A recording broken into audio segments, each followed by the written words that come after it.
জুবিন দেশৰ মানুহলৈ নমস্কাৰ প্ৰণাম হয় নমস্কাৰ আমি বৈ যোনখিনি কথা কৈছে তাৰ বাদে আৰু মোৰ ক'বলৈ একো নাই বেলেগ সেইখিনি কথাই আমি আপোনালোকৰ সহযোগ লাগে মৰম লাগে এতিয়া আমি অসমখন চিনি পাই জুবিন দেশ বুলি পেলাই আপোনালোকে সেইটো নাম দিছে আৰু তেওঁৰ চিন্তাৰে এখন সুস্থ আৰু প্ৰগ্ৰেছিভ সোসাইটি সমাজ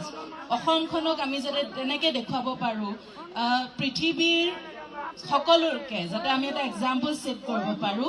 তেনেকুৱাকে আমি আগবাঢ়ি যাম তেওঁৰ সপোনবোৰ পুৰাই লগতে আমাৰ সপোনবোৰ আপোনালোকে আমাক জাতি ধৰ্ম বৰ্ণ নিৰ্বিশেষে এইটো দাদাই কৈয়ে থাকে ন সেইবিলাকৰ ওপৰত অসম সদায় এইবিলাকৰ ওপৰত আপোনালোকৰ সহযোগ আমাক লাগিব আমাক লগটো নেৰিব থেংক ইউ জয় জুবিন দা জয়